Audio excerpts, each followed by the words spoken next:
अगर ये लोग चुन के आएंगे, हर एक राज मणिपुर के जैसा जलेगा। सुप्रीम कोर्ट पछताएंगे। वो सुप्रीम कोर्ट वो बेंच में जो न्यायमूर्ति बैठे हैं, जजेस बैठे हैं, वो लोग पछताएंगे। चीफ जस्टिस ऑफ इंडिया पछताएंगे। कौन पछताएंगे भैया? किसान का आमदनी इतना कम हो गया। देखिए, हमारा हाउस होल्ड सेविंग अभी हिस्टोरिक लो 5% में है, और हमारा हाउस होल्ड डेट लाइबिलिटी 40 साल तक 40% पहुंच गए हैं, हिस्टोरिक हाई है। भाजपा 230 से 220-30 के बीच में से, और ऊंचा जाना और ज्यादा सीटें पाना बहुत ही मुश्किल था। इसको खिलाफ मैंडेट जाएगा तो भी ये सत्ता छोड़ के जाना इतना आसान नहीं है। सत्ता को कैसी भी रहने के लिए, बैठने के लिए, गद्दी में बैठने के लिए बहुत कोशिश करेंगे। काउंटिंग होने के बाद भी कुछ उलट फुलट, खींचाई, ये सब होने की संभावना है। ये क्या हो रहे हैं? प्रधानमंत्री जी को हो क्या रहा? हाँ, सच में नहीं, कुछ प्रॉब्लम है क्या? अच्छा, ये बहुत हड़काए गए हैं क्या? ये बहुत डर गए हैं क्या?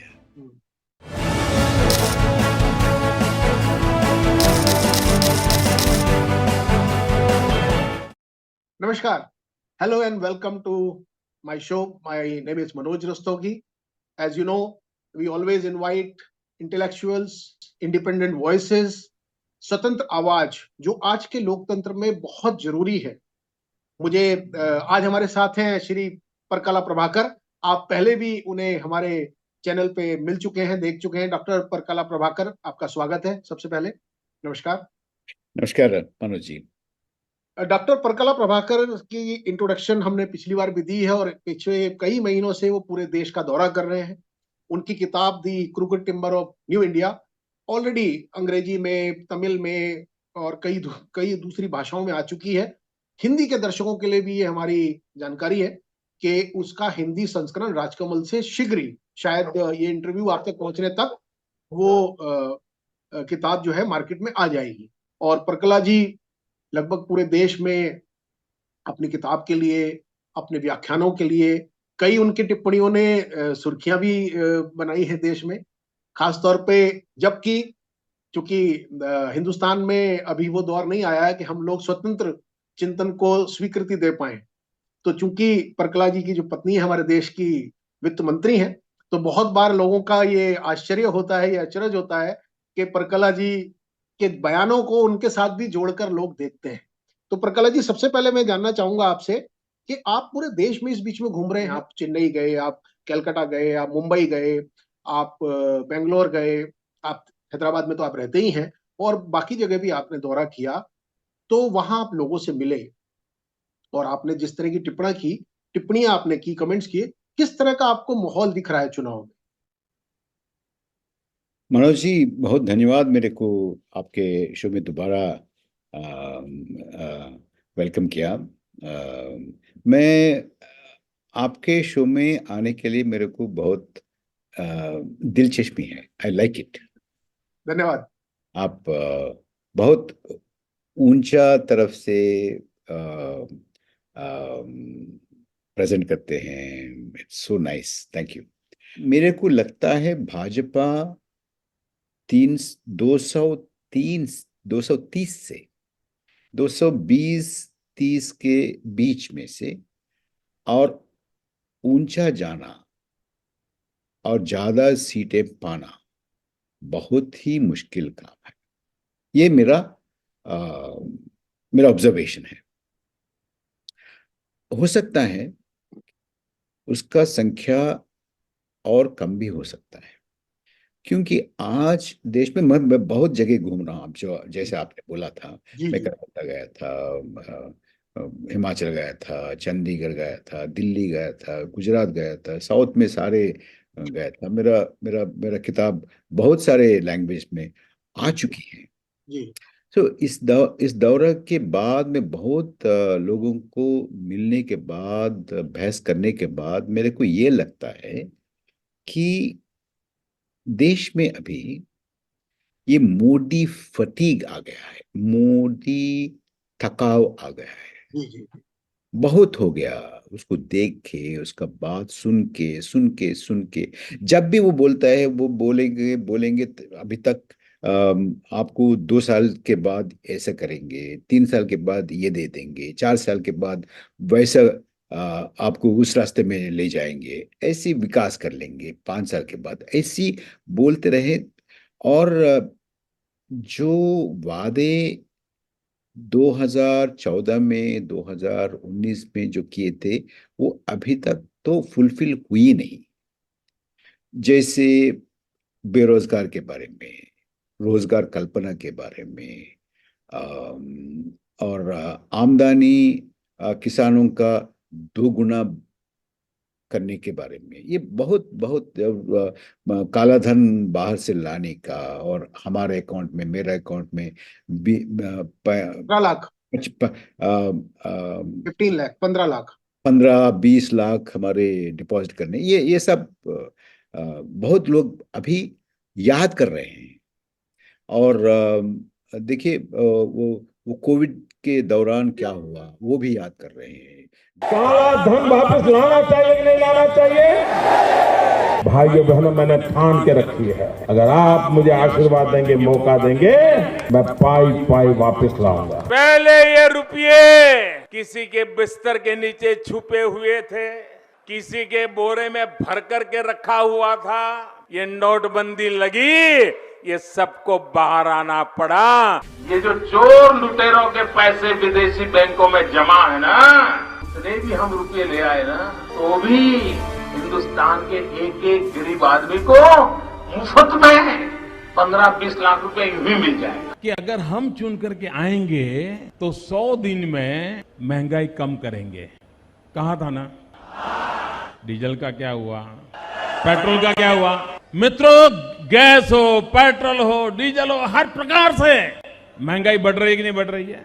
जिस प्रकार से डॉलर मजबूत होता जा रहा है, रुपया कमजोर होता जा रहा है, प्रधानमंत्री, ये आपकी भ्रष्ट राजनीति जो चली है दिल्ली से, उसका इसके अंदर बहुत बड़ा रोल है। क्यों ना हमारे देश में 100 नए शहर बने, आधुनिक शहर बने, स्मार्ट सिटी बने। अगर हम चाहें तो हम 100 नए शहरों का सपना आज देश की आवश्यकता के लिए कर सकते हैं। इस सरकार ने संकल्प लिया, 2022 आजादी के 75 साल, हिंदुस्तान के हर परिवार के पास उसका अपना पक्का घर हो। मां गंगा की सफाई के लिए अब तक लगभग 21,000 करोड़ की 200 से अधिक परियोजनाओं को स्वीकृति दी जा चुकी है। मुझे पूरा विश्वास है, हमारे सामूहिक प्रयास 5 वर्ष में $5 ट्रिलियन के आर्थिक पड़ाव तक हमें जरूर पहुंचाएंगे। थोड़ा असंतुष्टि आ गया ना, ये सब याद आएंगे। अगर नहीं है तो इंतजार करने के लिए तैयार रहेंगे। आज ऐसा दिख रहा है मेरे को, बहुत इंतजार कर चुके हैं, अब और कब देंगे ये? नहीं देंगे। ये बोलेंगे बोलेंगे बोलेंगे, बोलते ही रहेंगे, लेकिन देने के लिए ये तैयार नहीं है, देने के लिए इसके पास क्षमता नहीं है। ऐसी बातें मैं बहुत लोगों से मैं सुन रहा हूँ। वो बुजुर्ग लोग हैं, युवा लोग हैं, महिलाएं हैं, किसान हैं, छोटे छोटे व्यापारी हैं, और ग्रेजुएट्स हैं, पोस्ट ग्रेजुएट्स हैं, नौकरी कर रहे हैं, प्राइवेट सेक्टर में कर रहे हैं। सब लोगों से ज्यादातर, अब ये इसका मतलब ये नहीं है उनके सपोर्ट में कोई नहीं, बहुत लोग हैं, लेकिन मैं ये जो बात बोल रहा हूँ ना, ये 3 साल पहले, 4 साल पहले ऐसी चीजें, ऐसी बातें आपको सुनने में आना बहुत मुश्किल था उस समय, लेकिन आज बहुत आसान हो गया। आपको बहुत जगह ऐसी बातें सुनने के लिए मिल रहा है। तो आपने लगातार, मैं देख रहा हूं आपके हमसे जब आपने बात की उसके बाद आपने बहुत सारे प्रोमिनेंट जर्नलिस्ट से बात की, एनराम के साथ आपने बात की, आपने करण थापर जी से बात की, या बहुत सारे और इवन ग्लोबल प्लेटफॉर्म पर भी आपने बात की, और मैं भी उसमें कई में शामिल था आपके साथ। आपने कहा कि ये एक ऐसे डिक्टेटर की तरफ जा रहे हैं, ये चुनाव शायद आखिरी चुनाव होगा। बहुत ही ऐसी टिप्पणी आपने की जो लोगों के लिए सनसनी की बात थी कि क्या वास्तव में चुनाव आखिरी चुनाव होगा और एक डिक्टेटर के युग में हम जा रहे हैं, ये भी आपने बात की। तो ऐसे कौन से कारण आपने देखे मोदी जी के रिजिम में कि जिससे आपको लगा कि ये डिक्टेटर की तरफ जा रहे हैं इस चुनाव में या इस चुनाव के बाद? जब मनोज जी, अम, हम अभी बहुत ही अहम क्रॉस रोड्स पर खड़े हैं। अच्छा, हम ऐसे सोचेंगे, अरे डिक्टेटरशिप वहां होगा, उस देश में होगा, इस देश में होगा, चुनाव वही नहीं होगा, उस देश में नहीं होगा, लेकिन हमारे साथ हमारे देश में चुनाव होगा ही, लोकतंत्र रहेगी, ऐसी हमको एक भावना है हमारे मन में। लेकिन देखिए, मेरा पिताजी, मैं जब 19 साल का था, जी। उस समय मेरा पिताजी गुजर गए। तब ओह, तक मैं ये सोच रहा था कि उनका पिताजी गुजर जाएंगे, उनका पिताजी गुजर गुजर जाएंगे, इनका पिताजी गुजर जाएंगे, पड़ोस में गुजर जाएंगे, मेरे क्लासमेट का गुजर जाएंगे, लेकिन मेरा पिताजी गुजर नहीं जाएंगे, ऐसे सोच रहा था मेरे को। हम्म, लेकिन ये भी आ गया वक्त कि मेरा पिताजी भी गुजर गए। जी। तो तब तक कुछ नहीं होगा, हम्म, तो आप यही सोचेंगे कि हमारे साथ तो वो होगा नहीं। हम्म, लेकिन जब हो जाएगा, तब अचानक हमको आपको ये पता चलेगा कि आपको भी, आपके साथ भी ये हो सकता है। हम्म, तो ऐसी ऐसी संदर्भ में हम खड़े हैं कि देखिए, अभी चुनाव के आयोग के बारे में आप एक बार, तो आपका दृष्टि में आकर्षित करता हूं। देखिए, आपको अब चुनाव आयोग और चुनाव कमिश्नर्स जो हैं, उनको नियुक्त करने में अभी सुप्रीम कोर्ट का रोल बिल्कुल नहीं है। तो प्रधानमंत्री और उनके चुने गिने एक सरकार से और एक आदमी और अपोजिशन का लीडर, लेकिन सरकार के पास बहुमत है इस कमेटी में। तो इसका मतलब ये है कि चुनाव आयोग का नियुक्त ऐसे होता है कि सरकार जिसको चाहेंगे उसको नियुक्त कर सकते हैं। तो मैं ये अभी ये नहीं बोल रहा हूं कि वो लोग निष्पक्ष नहीं रहेंगे, लेकिन निष्पक्ष नहीं रहने रहने के लिए उनके पास अपॉर्चुनिटी है। तो उनके उनके निष्पक्षता के ऊपर शक लगने के लिए अभी एक मौका है, एक ये। और सूरत में क्या होगा? सूरत में नॉमिनेशन पेपर्स मेन राइवल का कैंसिल कर दिया और बाकी सब लोग विड्रॉ कर लिया। तो यूनानिमस घोषित हो गया भाजपा का, रूलिंग पार्टी का। और इससे पहले चंडीगढ़ मेयर इलेक्शन में क्या हुआ, इंदौर में ऐसी ऐसी लोकसभा चुनाव में क्या कोशिश हुआ था, आपको मालूम है? जी, जी। जी। और ये मेन अपोजिशन पार्टी है, उसका क्या बोलते हैं, बैंक अकाउंट्स स्थगित हो गए। हम्म, और 2 चीफ मिनिस्टर आज जेल में हैं। जो चीफ मिनिस्टर जिसने केंद्र सरकार को बहुत आलोचना कर सकते हैं, फैल सकते हैं, जा सकते हैं, लोगों से बात कर सकते हैं, लोगों को प्रभावित कर सकते हैं, वो लोग अंदर चले गए।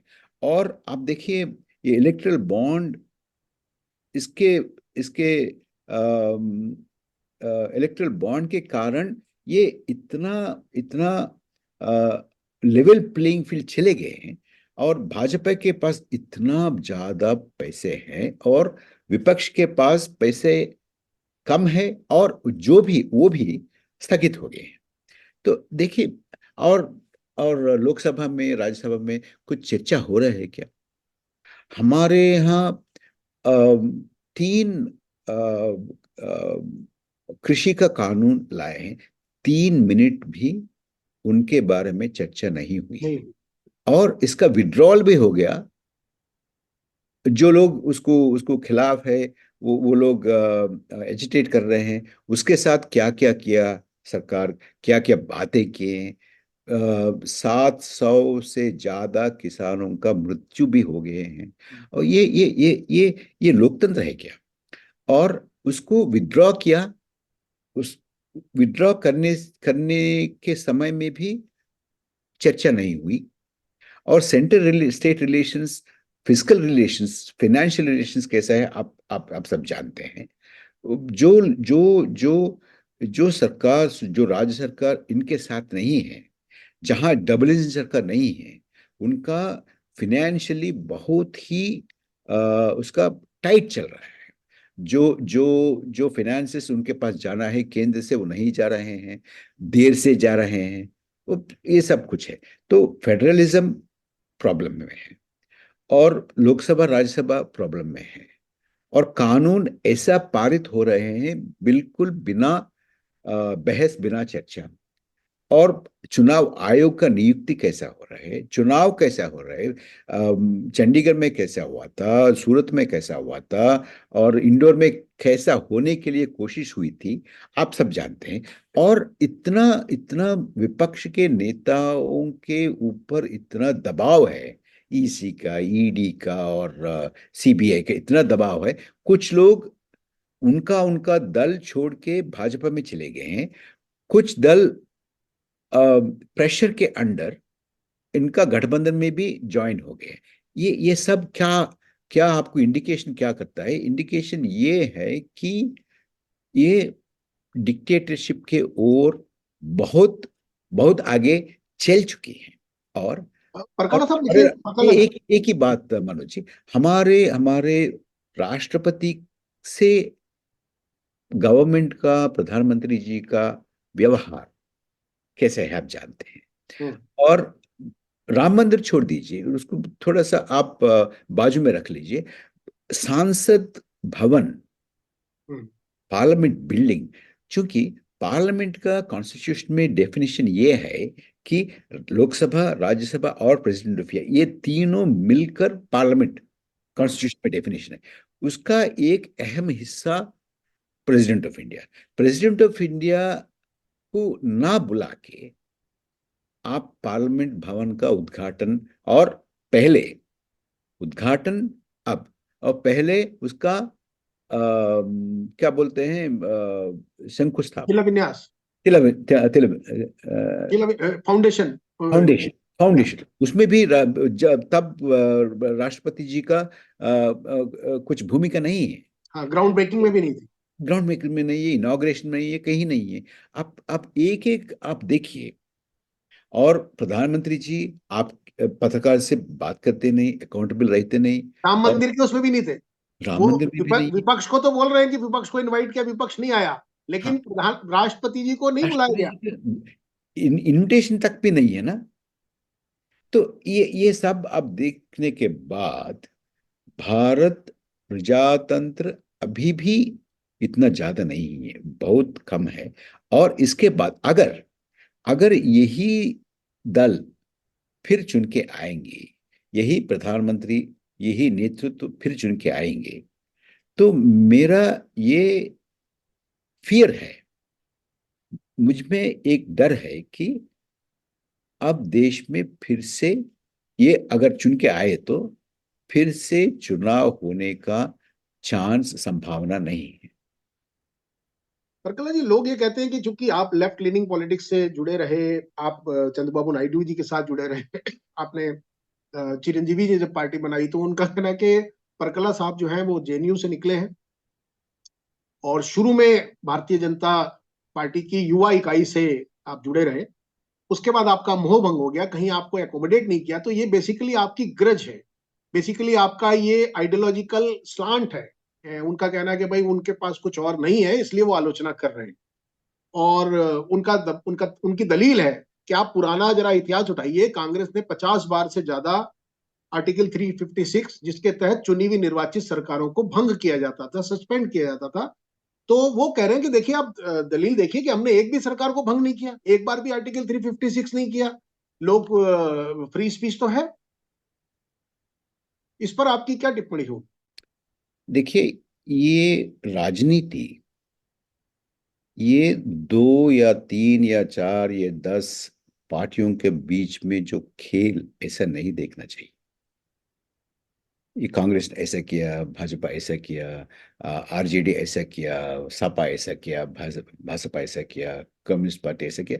ये क्या है? भारत भारत का राजनीति ये 10-15 दल के बीच में ही चलने का काम है क्या? खेल है क्या? तो मेरा जैसे आप जैसे नागरिक इसके बारे में सोचते हैं, आलोचना करते हैं, उम्मीद करते हैं, और ऐसा नहीं होना चाहिए, वैसा होना चाहिए, ऐसे उम्मीद है हमारे पास। एक तो मैं एक सरकार को, एक नेतृत्व को मैं आलोचना करूंगा, तो इसका मतलब ये नहीं है आप देखिए इसको कर रहे हो, उसको क्यों नहीं कर रहे, उसको नहीं, वो भी ऐसा किया है। ये ये इतना मजबूत आर्गुमेंट नहीं है मेरे हिसाब से। अच्छा, मैं आलोचना क्यों कर रहा हूं? मैं आलोचना इसलिए कर रहा हूं कि आपने जो वादा किए हैं, तो ये वादा आप निभाए क्या, ये यही पूछ रहा हूं मैं। आपने हर साल 2 करोड़ नौकरी, 2 करोड़ रोजगार देने के लिए आपने एक वायदा किया है। तो आप आके प्रधानमंत्री होने के नाते और चुनाव में फिर से आप मतदाताओं से, वोटर से, जनता से आप एक मैंडेट चाह रहे हैं, तो आप आके बताइए हम लोगों को, हम जैसे लोगों को, कि मैंने ये वादा किया है, नंबर 1 रोजगार के बारे में, नंबर 2 करप्शन नहीं करना, ना खाऊंगा ना खाने दूंगा, तीसरा मैं काला धन वापस ले आऊंगा, चौथा मैं किसानों का आमदनी 2 गुना कर लूंगा, बहुत सारे ऐसे हैं, आप जानते हैं। तो आप आके इस संदर्भ में आप मैंडेट रिन्यू करने के लिए आप जा रहे हैं, तो आप हमको दीजिए एक जवाब। मैं 2 करोड़ से इतना कर पाया हूं, इतना नहीं कर पाया हूं, नहीं तो 2 करोड़ दे पाया हूं, आपको नजर नहीं आ रहे, हमको क्या करेंगे, ऐसे बोल दीजिए। और हमने महंगाई इतना कम किए हैं, आपको नजर में नहीं आ रहा है क्या? आपको कुछ कुछ प्रॉब्लम है आपका, ऐसे बोल दीजिए। मैं मैं बहस करने के लिए तैयार हूं, रोजगार के बारे में, महंगाई के बारे में, काला धन के बारे में, करप्शन के बारे में, भ्रष्टाचार के बारे में, और किसान के आमदनी के बारे में बोल दीजिए। तो मैं आलोचना कर रहा हूं, तो आप प्रधानमंत्री जी देश देश की जनता से बोल सकते हैं, या प्रधानमंत्री का जो मदद करते हैं ना लोग, वो लोग मेरे से ये पूछना चाहिए कि देखिए परकला, तुमको ये रोजगार नहीं दिखाने में नहीं आ रहे क्या? ये महंगाई कम हो गया, आपको नजर नहीं आ रहे क्या? इतना इतने किसानों का आमदनी इतना बढ़ गया है, आपको नहीं दिख रहा है क्या? आप ऐसा मेरे से बहस कीजिए, मैं कर लूंगा। वो वो नहीं करेंगे, तो आप कहेंगे आपने वामपंथी है क्या, वो आप उनका है, ये इसका है, ये क्या है बात है? अच्छा, मैं भारतीय जनता जनता पार्टी से मैं कुछ महीने, कुछ साल, 2-3 साल में जोड़ा हुआ था, लेकिन उस समय अटल बिहारी वाजपेयी जी का नेतृत्व में चल रहा था। अभी जो जो चीज है, एक यूनिफॉर्म सिविल कोड, आर्टिकल 370 और राम मंदिर, ये तीनों मुद्दे हटा के, एजेंडा से बाहर निकाल के सामने आए थे उस समय। तो हम जैसे लोग, इंक्लूडिंग जॉर्ज फर्नांडिस, वैसे लोग, बहुत सारे लोग, बहुत सारे पक्ष, बहुत सारे दल देश में ये महसूस करने लगा, ये भारतीय जनता पार्टी ये कट्टर कम्युनल पॉलिटिक्स को धीरे धीरे छोड़ के एक सेंटर में आ रहे हैं। तो ऐसा उम्मीद था। तो बहुत सारे लोग उस समय, देखिए कांग्रेस तो इतना ठीक से नहीं चल रहा है, और कांग्रेस का जगह ये ले रहे हैं सेंट्रिस्ट पार्टी के नाते, सेंट्रिस्ट पार्टी के तरफ से ये बहुत कंट्रोवर्शियल कम्युनल मुद्दे छोड़ दिए हैं, ऐसे भ्रम में आ गए थे। वो भ्रम तोड़ने के बाद लोग सोचने लगे ये ठीक नहीं। तो इसको इसको लार्जर कॉन्टेक्स्ट में देखना पड़ेगा। लेकिन अब जो लोग बोल रहे हैं ना, ये लोग वाजपेयी जी से संतुष्ट नहीं थे। ये लोग अभी संतुष्ट है, क्योंकि ये लोग ये चाहते हैं कि हिंदुस्तान हिंदुओं का देश है।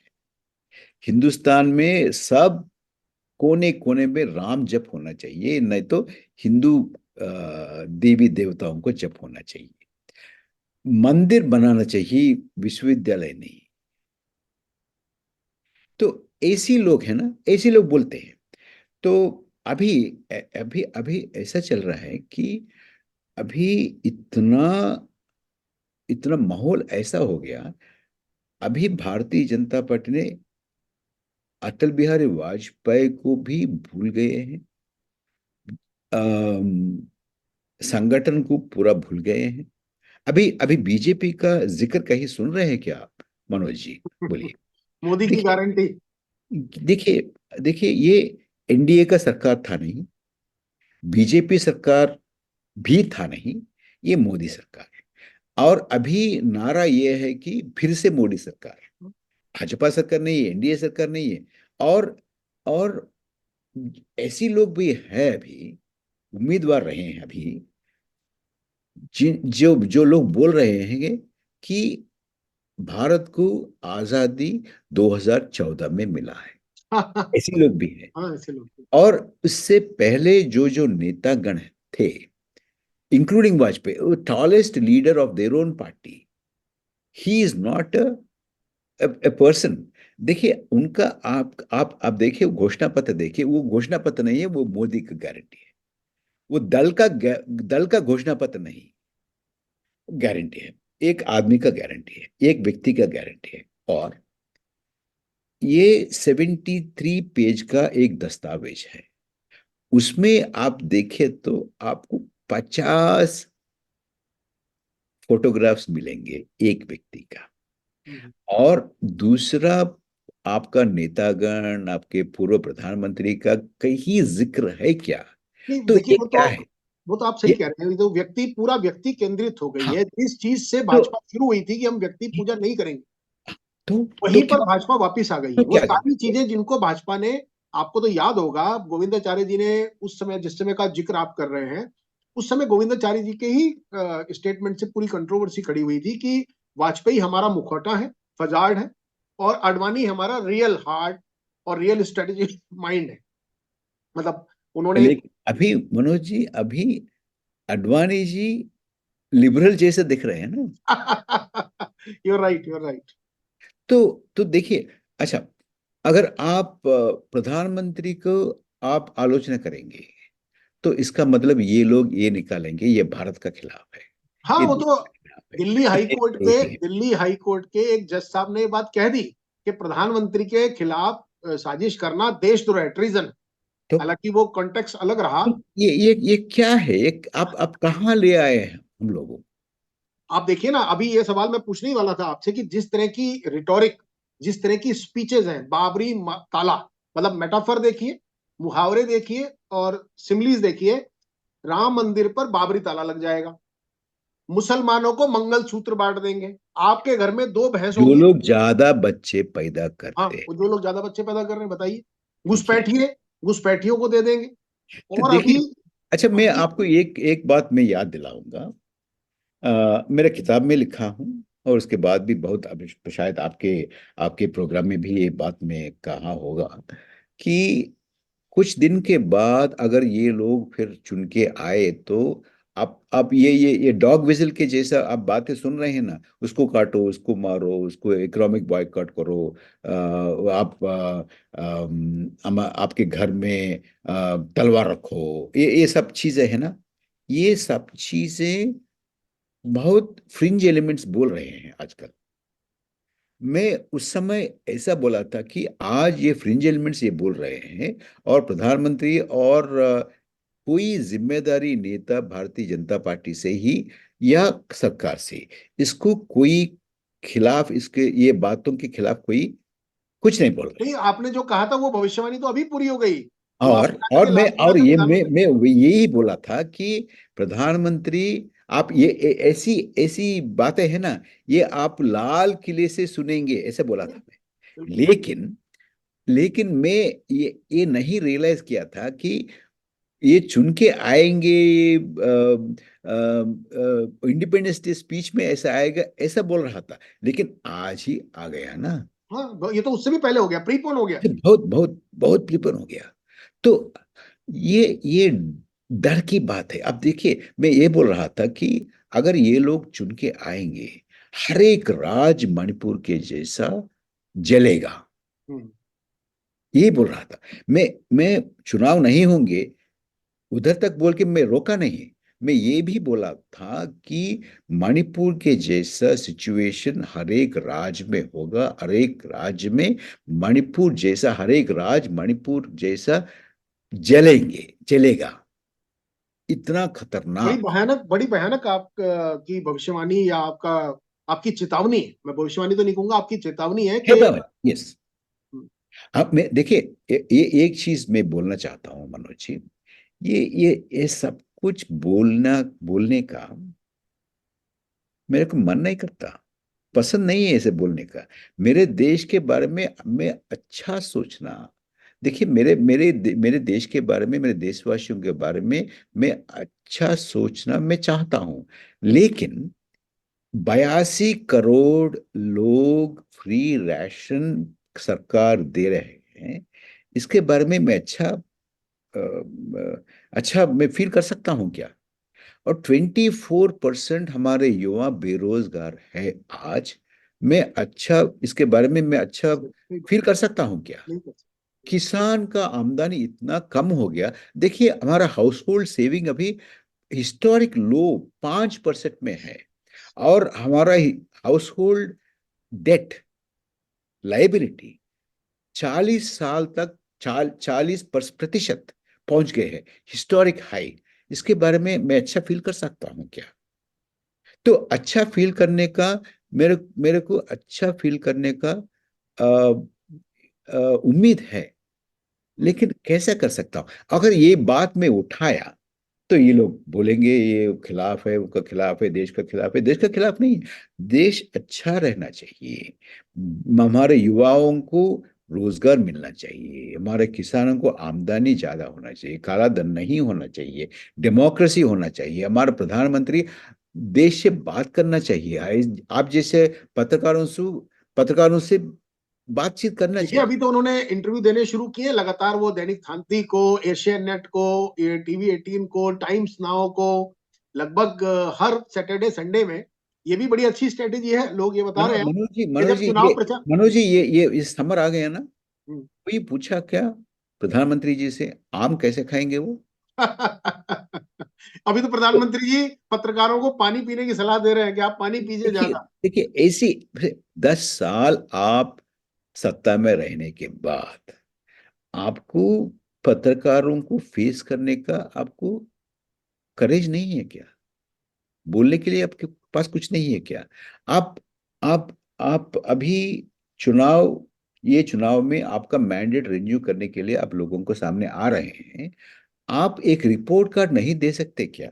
हम इतना रोजगार दिए क्या, इतना आमदनी बढ़ाया, इतना ये किया, उतना वो किया, क्यों नहीं बोलते? आप मंगलसूत्र क्यों बोलते, मटन क्यों बोलते हैं? ये सब चीज क्या है? अच्छा, प्रकला जी एक बताएं, आप तो इकोनॉमिस्ट भी हैं। अभी जो रीसेंट बयान प्रधानमंत्री जी का है, जिसकी बहुत चर्चा है कि क्या हुआ अचानक, क्या ये डर का प्रतीक है या ये चेतावनी है कि अंबानी अडानी जिनको मोदी जी के साथ जोड़ के देखा जा रहा था। और एक ऐसी बात उन्होंने कही कि उन्होंने कहा कि राहुल गांधी अडानी अंबानी का नाम नहीं लेते अब जब से चुनाव शुरू हुआ है। उससे पहले 10 साल से कोस रहे थे, हर सुबह शहजादे सुबह उठते ही अडानी अंबानी अडानी अंबानी अडानी अंबानी, लेकिन जब से चुनाव शुरू हुए हैं शहजादे ने उनका नाम लेना बंद कर दिया। और बड़ी आश्चर्यजनक बात है कि देश के दो बड़े सबसे बड़े कॉरपोरेट को प्रधानमंत्री जी कह रहे हैं कि उनका काला धन मिल गया क्या, टेम्पो से आ गया क्या, डील हो गई क्या, बताएं। तो ये आप इसको किस रूप में देखते हैं, इस पूरी ये जो कंट्रोवर्सी हुई है? मनोज जी, मैं ये बात सुना था, तेलंगाना में बोले थे जी प्रधानमंत्री जी ने। जी जी। तो हमारे यहाँ ही, हाँ बिल्कुल, आप तो वही रहते हैं। अच्छा, मैं एक बात बोलूं आपसे। मैं ये सुनने के बाद मेरे को गुस्सा नहीं आया, मेरे को इतना सैड लगा है, क्या बोलते हैं हिंदी में, मेरे को इतना दुख हुआ, दुख हुआ, सदमा, सदमा, या सदमा आपको? हुआ, विषाद हुआ। हाँ पूछा। ये क्या हो रहे हैं प्रधानमंत्री जी को, हो क्या रहा? हाँ सच में, सच में। नहीं, कुछ कुछ कुछ प्रॉब्लम है क्या? अच्छा, ये ये बहुत हड़काए गए क्या? ये बहुत डर गए क्या? ऐसे ऐसे बात क्यों बोलने लगे? हाँ मतलब राहुल जी ने भी ये बात कही कि आप घबराइए मत। आप लोगों ने तो यही कहा कि ये शायद चुनाव हाथ से निकल रहा है, रेत की तरह मुट्ठी से फिसल रही हैं चीजें। मेरे को यही मेरे मन में आया था, ये साहब साहब को क्या हुआ, क्यों ऐसे बोल रहे हैं? अच्छा, ये साहब तो ये आदत हो गया कि ये टेलीप्रॉम्प्टर देख के बोलने का। बिल्कुल। अच्छा, ये टेलीप्रॉम्प्टर के बाहर से कुछ उन बोला क्या? ये टेलीप्रॉम्प्टर में था? ये क्या है? ये क्या हो रहा है? देखिए, जितना भारतीय जनता पार्टी को आप और हम समझते हैं, आप तो ब्रांडिंग के व्यक्ति रहे हैं, आप तो कम्युनिकेशन के व्यक्ति रहे हैं, आपने 3-3 मुख्यमंत्री के साथ कम्युनिकेशन और ब्रांड और पूरी संवाद की बात की है, तो आप तो जानते हैं कि प्रधानमंत्री कोई भी चीज ऐसे नहीं बोलते। उनकी बहुत बड़ी प्रोपेगेंडा टीम है। इधर सैम पित्रोदा के मुंह से एक बात निकली, जो व्यक्ति हजारों मील दूर बैठा है, जो मेन स्ट्रीम पॉलिटिक्स का हिस्सा ही नहीं है, उन्होंने जो बात कही उसको तुरंत लेके उनकी प्रोपेगेंडा आर्मी ने पूरा एक नैरेटिव खड़ा कर दिया, काउंटर नैरेटिव खड़ा कर दिया। तो तो ये प्रधानमंत्री अगर तो अडानी अंबानी की बात कर रहे हैं तो इसका हाँ, मतलब कोई कहानी। इतना बड़ा मशीनरी क्यों उनके साथ नहीं दिया? ऐसी बातें क्यों उनसे बुलवाया? ये क्या हो गया है? हाँ मैं जानना चाहता हूँ आपसे, ये क्या हुआ, ये क्या कोई इसका मतलब है बहुत इनसिक्योरिटी आ गया है। और जो चीज कहना चाहिए, नहीं कहना चाहिए, इसका डिस्क्रिमिनेशन रहता है ना। विवेक बोलते हैं, हम्म, विवेचन बोलते हैं। ये गलत है, ये अच्छा है, इसको बोल सकते हैं, इसे नहीं बोल सकते, ये बोलना चाहिए, नहीं बोलना चाहिए, ये शायद चले गए हैं। हम्म, मैं इससे इससे और इससे दूसरा इंटरप्रिटेशन नहीं दे सकता हूं। इसका डिस्क्रिमिनेशन चले गए हैं, ये बहुत डर गए हैं, ये कुछ प्रॉब्लम है। उसका टीम प्रॉबली, वो भी नहीं नहीं, सब ऐसा नहीं बोलना चाहिए। शायद शायद एक एक इस टीम से एक ने सलाह दिया होगा, लेकिन बाकी लोग नहीं, ऐसा नहीं बोलना चाहिए। ऐसा कोई, देखिए, ऐसा होता है कि आप अपने आप को बहुत बड़ा समझने लगे, और जो लोग आपके आसपास में, वो लोग भी आपको इतना बड़ा समझने लगे, तो छोटी छोटी चीज भी आपको उनसे कहना, आपको डर लगेगा, नहीं बोलेंगे। तो उनको क्या चल रहा है, क्या नहीं चल रहा है, उनको पता नहीं चलेगा। आप यही देखिए, इसमें से एक फैक्चुअल एरर भी है। मिस्टर राहुल गांधी ये बोलते रहते हैं, इस अडानी के बारे में, अंबानी के बारे में कब रोका है उन्होंने? 1-2 दिन पहले भी बोला था वो। तो हाँ, इसका मतलब ये है कि प्रधानमंत्री को इस इतना सूचना भी नहीं है, इतना इंफॉर्मेशन भी नहीं है, ये विपक्ष लोग क्या बोल रहे हैं, क्या नहीं बोल रहे हैं।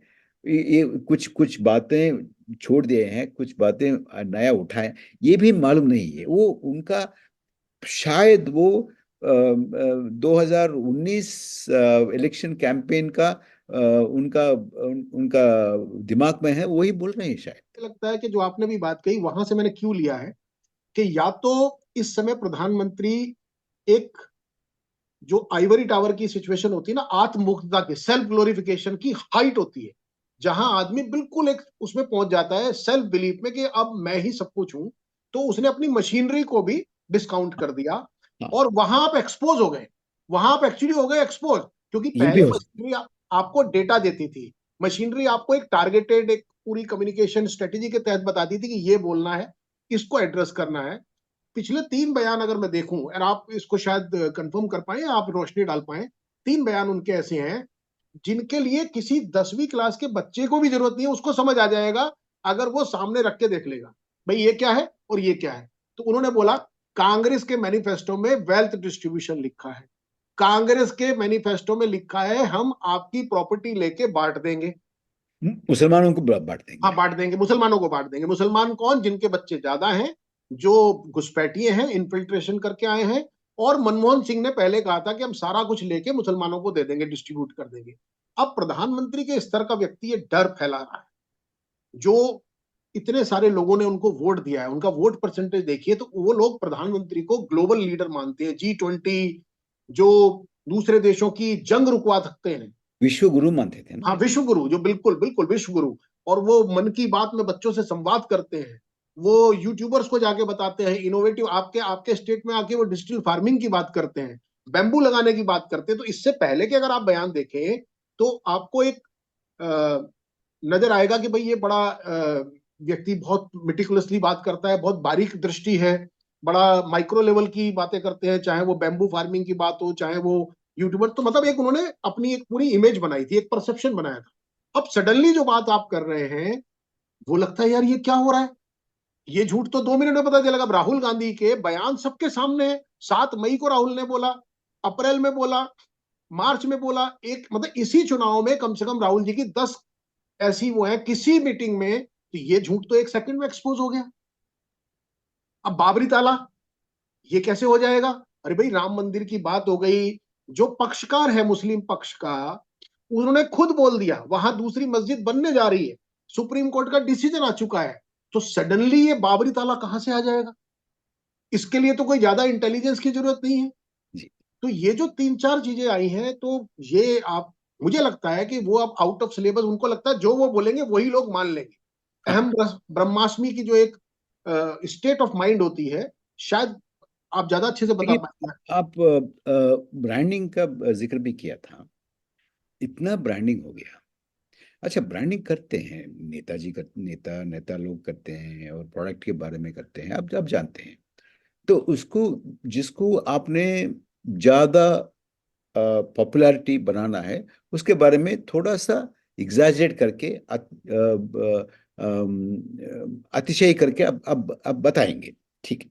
लेकिन आपको, हम कहाँ एग्जैजरेट कर रहे हैं, कमजोरी कहाँ हम कंसील कर रहे हैं, ये आप जान के करना चाहिए। लेकिन आप जो असत्य आप प्रचार कर रहे हैं, वो असत्य को आप ही यकीन करना शुरू कर दिया, तो आप प्रॉब्लम में पड़ जाएंगे। बिल्कुल बिल्कुल। तो अभी ऐसे ही हो रहा है।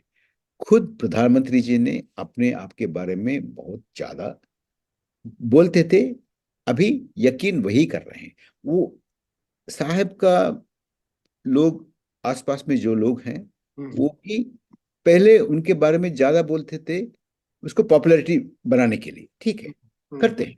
हम्म लेकिन उसके बाद वही यकीन करना, विश्वास करना शुरू कर दिया, तो हम्म प्रॉब्लम हो जाएगा। अच्छा, एक बात आप थोड़ा मैं पीछे जा रहा हूँ।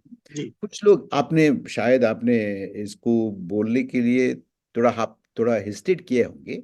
कुछ लोग ये भी बोलते हैं, ये परकाला जी ने किसी से पैसे लिए होंगे। आप शायद नहीं बोलने के लिए, नहीं आपको नहीं, लोगों को ठीक मालूम है, नहीं लगा। निर्मला जी ने अभी मना किया कि वो चुनाव इसलिए नहीं लड़ सकती कि उनके पास हाँ, पैसे नहीं है। तो इसके बारे में मैं एक चीज बोलना चाहता हूँ कि ये लोग ऐसे लोग हैं कि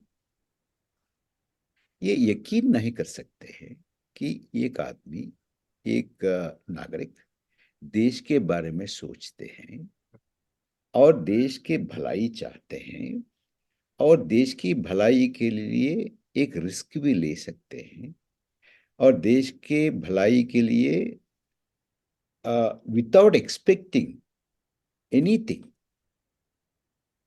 कुछ बोलते हैं, कुछ करते हैं। ये लोग यकीन नहीं कर सकते हैं। देखिए, मेरा पिताजी जेल गए थे। उसका उम्र था उस समय 18 साल। जी। Quit India Movement. हाँ, उस समय तो लगभग जी। हाँ, 18-19 साल का जी बच्चा जी। था, लड़का था। अभी ये लोग ये यकीन नहीं कर सकते हैं कि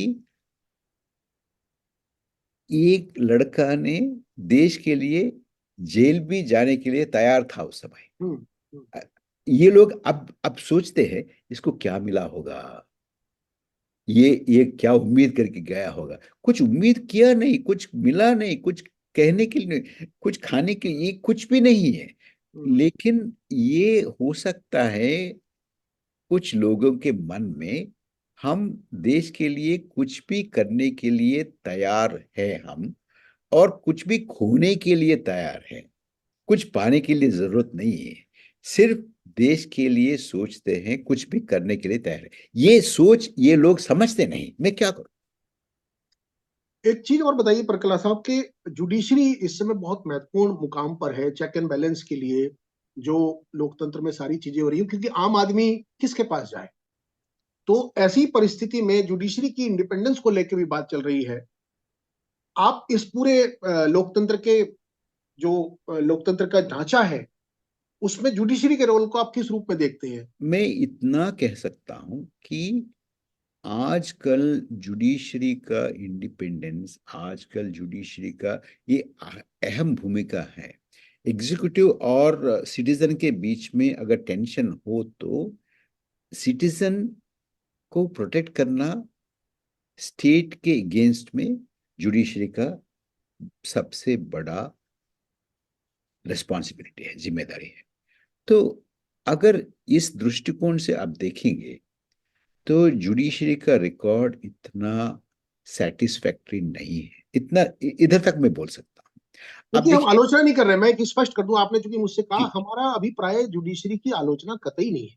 जुडिशरी से आम आदमी की निष्ठा, विश्वास और अपेक्षा, एक्सपेक्टेशन, बिकॉज जी, जब कोई काम ना कर रहा हो, आज मेरे साथ या आपके साथ किसी के साथ भी कोई इनजस्टिस हो जाए, तो as a law abiding citizen हमको क्या करना चाहिए?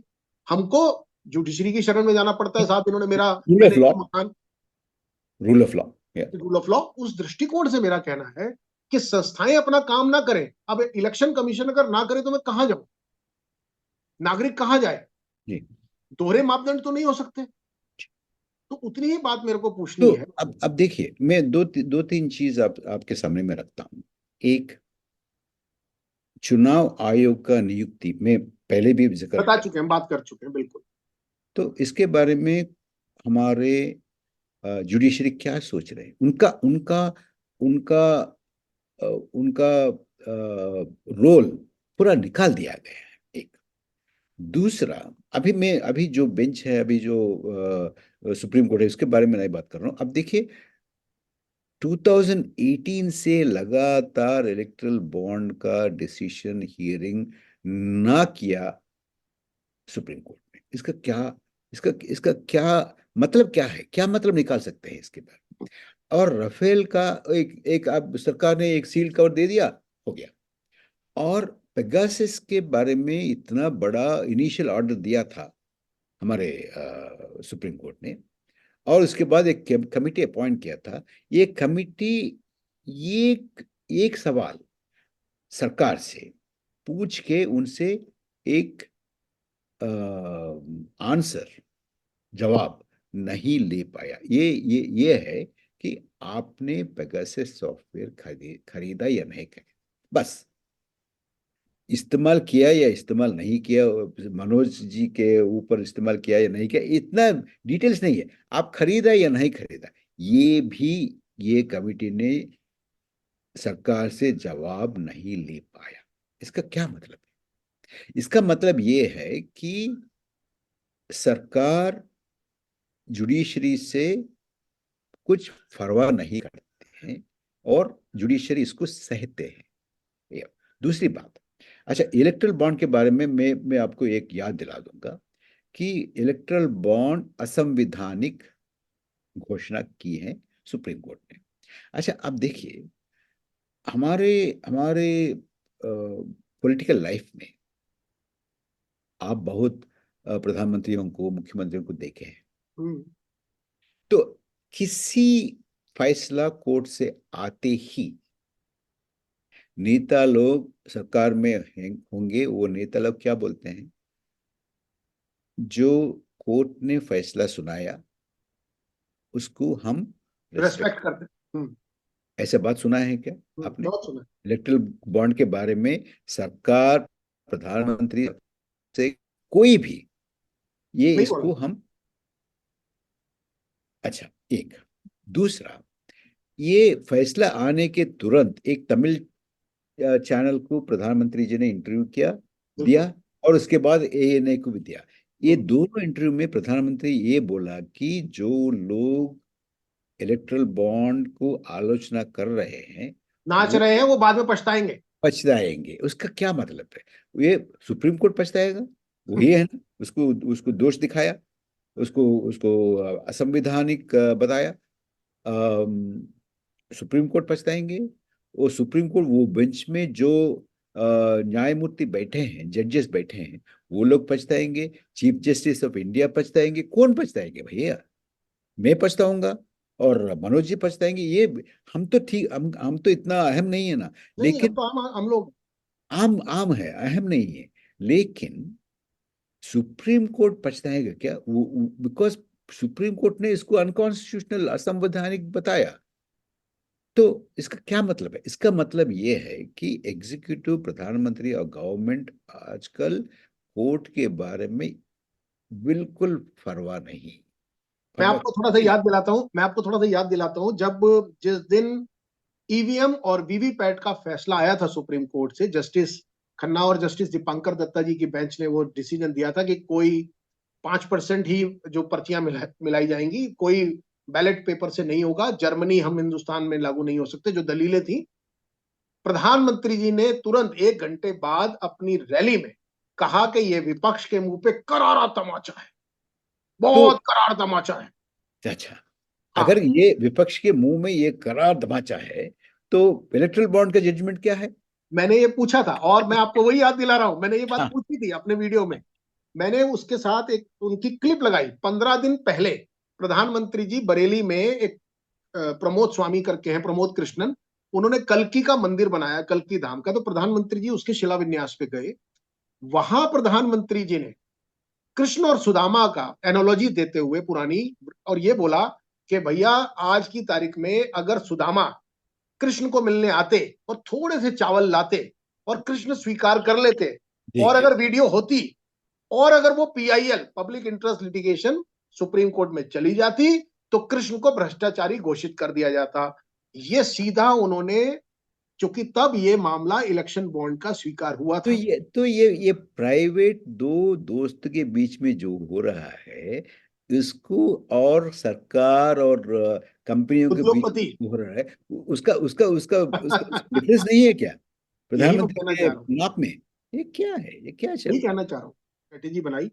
तो अगर हम सिर्फ एक डिस्पैशनेट एनालिसिस करें अपने दर्शकों के लिए, being a communication expert, branding expert, कि आज मोदी ब्रांड के साथ क्या क्या वर्च्यू जुड़ती हैं, जो एक प्रोपोगेट की गई थी 10 साल में, विश्व गुरु, knowledge leader, thought leader, compassionate, emotional and very meticulous brand Modi का, एक डिस्पैशनेट एनालिसिस करें तो किन किन चीजों से वो आपको लगता है वो ब्रांड जुड़ा हुआ है? जैसे अच्छा। टाटा के साथ हम देखते हैं, रिलायंस के साथ देखते हैं, या किसी और। अच्छा, ये था पहले, और इसका कॉन्टेक्स्ट अब देखिए। बाकी हिंदुस्तान में, गुजरात में बहुत अच्छा काम हो रहा है, इसका एक माहौल बना है। बाकी हिंदुस्तान में जो लोगों को गुजरात में असल में क्या हो रहा है, क्या नहीं हो रहा है, पता नहीं। लेकिन गुजरात, वाइब्रेंट गुजरात, ब्रांड गुजरात, गुजरात इतना तरक्की कर रहे हैं मोदी जी के नेतृत्व में, ऐसी एक फैलाया गया। पहले, अच्छा ये सेकंड ये है कि उस समय जो प्रधानमंत्री थे डॉक्टर मनमोहन सिंह, ये फ्लैशी ऑरेटर था नहीं। ये साधा सीधा ऐसी अ, एक मामा के जैसे, अंकल के जैसे बात करने वाला है। ये खोल के हाथ ऐसा वैसा करके चिल्ला के बात करने का था नहीं। तो ये कॉन्ट्रास्ट में साहब आ गया है, मोदी जी आ गया है, तो बहुत ही कलरफुल स्पीचेस देने लगे। तो इनिशियली बहुत अट्रैक्टिव लगा है। दो, और तीसरा बात यह है कि अब तब बहुत भ्रष्टाचार, बहुत देश में बहुत भ्रष्टाचार हो रहा है। कांग्रेस यूपीए 2 में बहुत भ्रष्टाचार है, 2G स्कैम है, ये है वो है, इतना आ गया। तो उस समय उस कॉन्टेक्स्ट में मैं आपको क्लीन गवर्नमेंट दूंगा, पॉलिसी पैरालिसिस नहीं रहने दूंगा, और मैं काला धन पूरा लाऊंगा, ये बहुत अट्रैक्टिव दिखा है। अच्छा, ये तीन। लेकिन अच्छा, ब्रांडिंग में आप जानते हैं, एक तो थोड़ा मिस्ट्री भी होना चाहिए। ये क्या है, क्या बोलेंगे, कब बोलेंगे, आज देखने को मिलेगा या नहीं मिलेगा, कब मिलेंगे देखने के लिए। अच्छा, ये मिस्ट्री उनका ब्रांड मैनेजर्स ने, नरेंद्र मोदी जी का ब्रांड मैनेजर्स ने पूरा नेग्लेक्ट कर दिया, भूल गया ये प्रिंसिपल। भाई देखिए, आप जहां भी देखिए, पेट्रोल पंप में देखिए, आपका कोविड सर्टिफिकेट में देखिए, देखिए आपका मोबाइल देखिए, आप न्यूज़पेपर देखिए, टेलीविजन देखिए, रेडियो में कहीं भी आपको नरेंद्र मोदी जी देखने के लिए, सुनने के लिए मिलेंगे। अच्छा, ये नहीं है अब लोगों में ये नहीं है कि अरे प्रधानमंत्री बोल रहे हैं, क्या देखेंगे। इतना प्रिडिक्टेबल हो गया उनका बात करने का तरीका, उनका क्या बोलेंगे, कैसे बोलेंगे, किसको आलोचना करेंगे, क्या आलोचना करेंगे, कैसे कैसे निकनेम्स देंगे, ये सब आदत हो गया है, बिल्कुल सादा सीधा बन गया है। इसमें जो मिस्ट्री नहीं है अभी, तो इस ओवर एक्सपोजर बोलते हैं ना, ये ओवर एक्सपोजर हो गया है उनका। और मैं इससे पहले भी अब मैं जिक्र किया था, देखिए एक प्रोडक्ट को आप ये इतना है, ये अच्छा है, इतना अच्छा है, उतना अच्छा बोल सकते हैं, लेकिन the brand has to walk the talk also. Absolutely, absolutely. ये आप इसको बहुत ही बढ़ावा देंगे, लेकिन आप खरीद के लाएंगे तो 2 दिन में ये खराब हो जाएगा, ये तो ठीक नहीं है ना। तो इसको बहुत नुकसान आएगा अगर आपका प्रोडक्ट डिलीवरी नहीं कर रहे हैं, तो उसका नुकसान बहुत हो जाएगा। तो क्वालिटी का प्रश्न उठेगा, डिलीवरी का प्रश्न उठेगा, ये सब उठेगा। तो 10 साल के बाद इतना वायदा करने के बाद कुछ डिलीवरी नहीं, ये प्रिडिक्टेबल हो गया है, ओवर एक्सपोजर हो गया है। ये सब बारे में ये कुल मिला के इसका नतीजा ये है कि अभी एक मोदी फटीग आ गया है। मोदी मोदी के बारे में, मोदी ठका बोलते हैं हाँ, ना, आपने बताया था, ये बात आप कह चुके हैं कई ठका बार। ठका आ गया। और अरे ये ये आपके तो अलावा भी फिर कई आ और गया, फिर आ गया टेलीविजन में, फिर आ गया इधर, फिर आ गया। अच्छा, अब देखिए इसका मैं क्वांटिटेटिव सबूत में दे सकता हूँ आपको। आपने जो बोला 8-9 इंटरव्यूज दिए हैं, आप यूट्यूब में चेक कीजिए, किसी इंटरव्यू का 15-20 हजार से ज्यादा व्यूअरशिप नहीं है।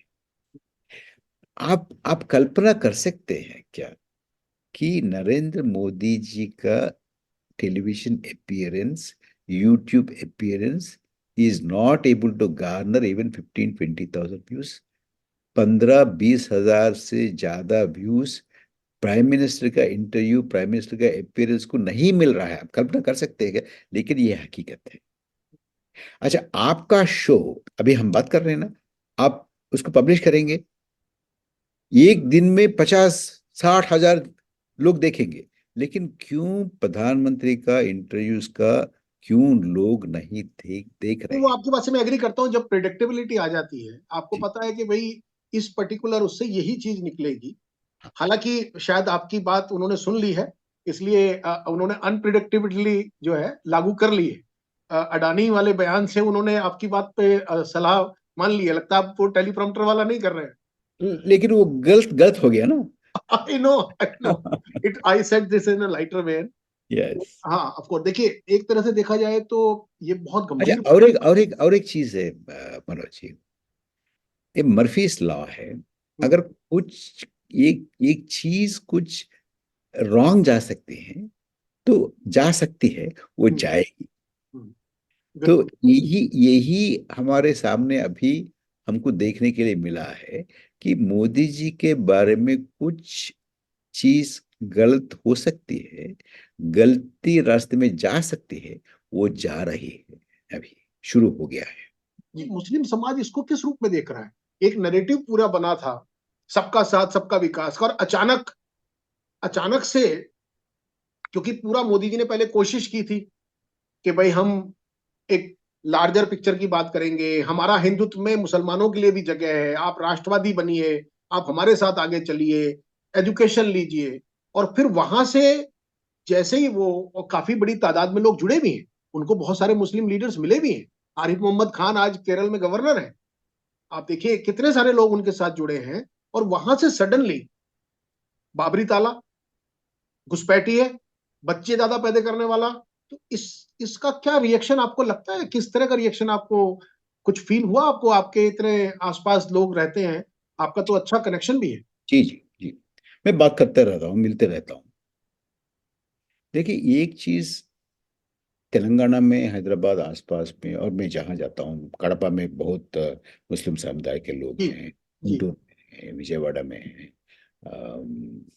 वारंगल में है, खम्मम में है। मैं घूमते रहता हूँ। जी। देखिए मनोज जी, इन लोगों में अभी एक डर है। हम्म, हिंद हम हमारे जैसे लोगों को हिंदुस्तान में रहना सेफ है क्या? हाँ, वही पूछना चाह रहा हूँ। हाँ, ये ऐसी ऐसी ऐसी भावना आ गया है, ऐसी शक आ गया है। तो ये बहुत नुकसान पहुंचेगा भाजपा को। अच्छा, ये बात ये है कि आप इस चीज को दोष ठहराना सिर्फ मुस्लिम लोगों का नहीं है। हैदराबाद जैसे शहरों में हिंदुओं भी इसको इसको मानते नहीं, हाँ, अच्छा नहीं ऐसी समझा। मानते नहीं, नहीं। क्योंकि देखिए, पड़ोस है, आसपास में रहते हैं, लेन देन है उनके बीच में, दोस्ती है, उनके घर जाते हैं ये लोग, वो लोग इनके घर आते हैं। ये एक कौन इसको इसको कौन पसंद करेगा? देखिए, हम्म, बोलिए। हम्म, ये मुस्लिम लोगों में एक डर डर पैदा किया है, हिंदू लोगों में इसके बारे में ये क्या बोल रहे हैं हम, ऐसा नहीं है ना, हम्म। ऐसे नहीं बोलना चाहिए। हम लोगों को ऐसी कैरेक्टराइजेशन नहीं करना चाहिए, ये भी है। तो इस बातों से भाजपा को, सरकार को, दोनों तरफ से नुकसान होना शुरू हो गया है। अब मेरे को ये नहीं पता उत्तर प्रदेश में, अयोध्या के आसपास में और ये बिहार में कैसा होगा, लोग कैसे देख रहे हैं। इधर हैदराबाद में, खम्मम में, करीमनगर में, गुंटूर में, कड़पा में जो मुस्लिम समुदाय है, हिंदू समुदाय भी, ये जी, लोग इसको इसको नहीं पसंद कर रहे हैं। ये परकला साहब, अभी आप बता रहे थे ब्रांड मोदी के डिक्लाइन को, या आपने जो इंटरप्रिटेशन की, अब महत्वपूर्ण सवाल ये है कि इलेक्शन में हमारे वोटर्स को ये मैसेज कितना वो समझेंगे। और जैसा आपने भी एक लेख में भी मैंने पढ़ा, आपने लिखा है कि इलेक्शन, इस जो पूरी बहस चल रही है उसका निर्णायक मंजिल नहीं है। आप कह रहे हैं कि इसके बाद भी ये जारी रहेगा। हालांकि आपने ये भी कहा कि बीजेपी को उतने नंबर्स नहीं मिलेंगे, और अगर नंबर नहीं मिलते हैं तो कोalition बनेगा, वो बीजेपी में से कोई लीडरशिप निकल के आए या बाहर से कोई लीडरशिप निकल के आए, एक कोalition बनने की संभावना है। तो आपकी दृष्टि में आप किस तरह से आगे का रास्ता देखते हैं? मनोज जी, मेरे को ये डर है कि अगर बीजेपी हारेंगे तो मेरा मेरा मेरा फोरकास्ट है कि ये हारने जा रहे हैं। लेकिन अच्छा। बीजेपी हारने के बाद सत्ता छोड़ना उन उनके लिए बहुत बहुत ये क्या, वो रेसिस्ट करेगी। खास तौर पर प्रधानमंत्री और उनके उनके जो जो लोग साथ में हैं, वो लोग सत्ता छोड़ने के लिए संसिद्ध नहीं रहेंगे, क्योंकि अगर ये सत्ता छोड़ेंगे तो इलेक्ट्रल बॉन्ड का जो और गहराई चीज है वो बाहर आएंगे। ये राफेल डील का जो जांच हुआ था, ऐसी कोर्ट में हियरिंग हुआ था, वो सेटिस्फैक्टरी हुआ नहीं, तो उसका रीओपनिंग हो सकता है। इसका रीओपनिंग होने से भारतीय जनता पार्टी को बहुत नुकसान पहुंचेगा। दो, तीन, अभी जो आपके जैसे इंडिपेंडेंट जर्नलिस्ट ने ये हिसाब लिया है कि भाजपा का आमदनी और भाजपा के खर्चा इसमें 60,60,000 करोड़ की अंतर है। हाँ। तो ये कहाँ से आया, कहाँ से ले आया, किसने दिया, क्यों दिया, ये सब जांच होने से भी भारतीय जनता पार्टी को और हिंदुत्व प्रोजेक्ट को बहुत नुकसान पहुंचेगा। और अब देखिए पीएम केयर्स बुलाया, इसका वेबसाइट और इसका ईमेल, इसका सब सरकार का है, लेकिन ये आरटीआई के अंदर नहीं है। किससे पैसा लिया है, कितना लिया है, किसके ऊपर खर्चा किया है, हिसाब किताब कुछ नहीं है। और इसके जांच होने से भी प्रधानमंत्री जी को और पार्टी को और भाजपा को बहुत नुकसान पहुंचेगा। ऐसी चीज बहुत है। अब वो विदेश जाके इसको इसको मार डाला, ऐसी ऐसी एलिगेशंस है, उसको जांच होने से ये बहुत ही इसको नुकसान पहुंचेगा।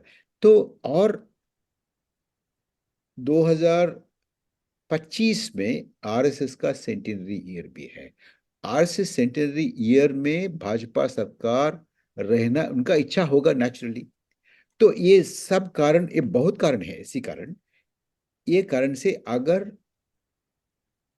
इसको खिलाफ मैंडेट जाएगा तो भी ये सत्ता छोड़ के जाना इतना आसान नहीं है। ये सत्ता में टिके टिकने के लिए, टिक्का रहने के लिए, सत्ता को कैसी भी रहने के लिए, बैठने के लिए, गद्दी में बैठने के लिए बहुत कोशिश करेंगे। हम्म। इसके इसके वजह से काउंटिंग होने के बाद भी कुछ उलट फुलट, खींचाई, ये सब होने की संभावना है। मेरा एप्रीहेंशन है, ये मेरे डर है। मैं ये भी मैं आशा करता हूँ ये ऐसा नहीं होगा, स्मूथ ट्रांसिशन हो जाएंगे, ऐसा मैं आशा करता हूँ। लेकिन मेरा ये डर है कि इतना आसान से ट्रांसिशन नहीं होने देंगे ये लोग, क्योंकि अगर ये चले गए बाहर बहुत ही नुकसान पहुंचेगा और दशकों तक इन लोगों को एक क्रेडिबल बिड फॉर पावर करने का मौका नहीं मिलेगा।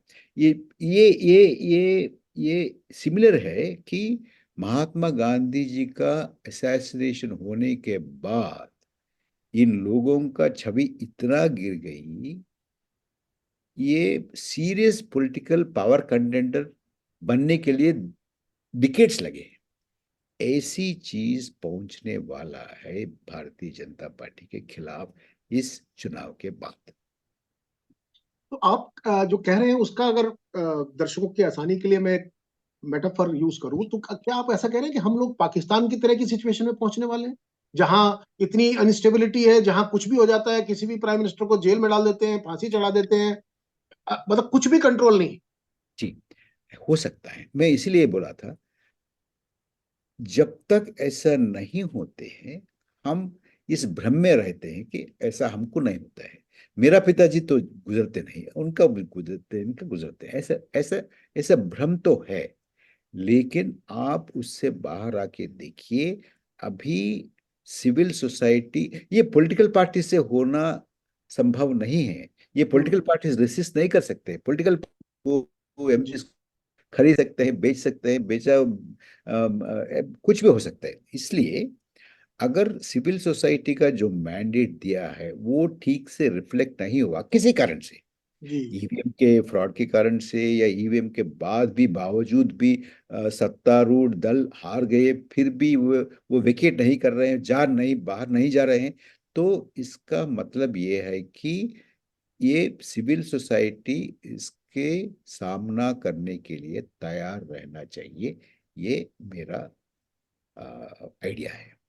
तो आपको क्या, आप मतदाताओं को आप कहना चाहेंगे एक as a take away, if you have to submit, आपको एक सारी बातचीत जो हमने की, आप तो पूरे देश में घूमे और अभी भी आपने पूरे खतरों से आगाह किया, तो ऐसी परिस्थिति में बाकी बचे हुए चरण में, जो मतदान के बचे हुए चरण हैं, उनमें आपको अगर कोई ब्रीफ देना हो तो क्या देना चाहेंगे?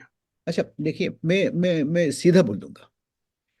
मतदाताओं से मैं ये कहना चाहता हूं कि वो बाहर निकलिए, वोट कीजिए, number one. Number two, vote कीजिए लेकिन सोचिए कि ये लास्ट चांस ना हो।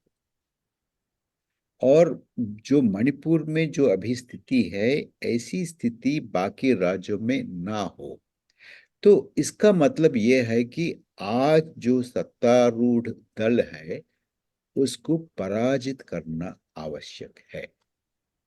तीसरी बात, अगर आपने फैसला किया है और अभी ऐसे दिख रहे हैं, अब सब लोग मिलके पराजित किया है, लेकिन ऐसी कुछ करके, खरीद के या ये ऐसा करके वैसा करके, ईवीएम कुछ मैनिपुलेट करके वो करके सत्ता में रहने के लिए कोशिश करेंगे, तो इसको प्रतिघटन कीजिए। हम्म। और ऐसी उम्मीद ना रखिए कि अभी तो मैं मतदान कर दिया, हो गया, और अभी वो पार्टी ये पार्टी देख लेंगे, ऐसी उदास मत रहिए। ये तीसरी बात ये है।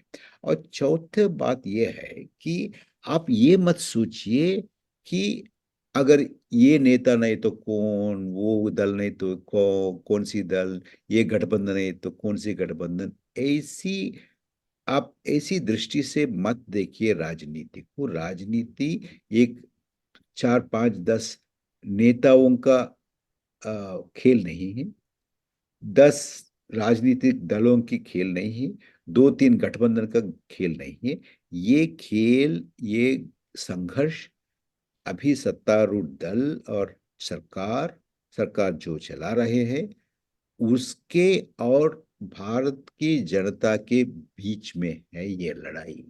ये जी। लड़ाई भारत की जनता के और सरकार के बीच में है।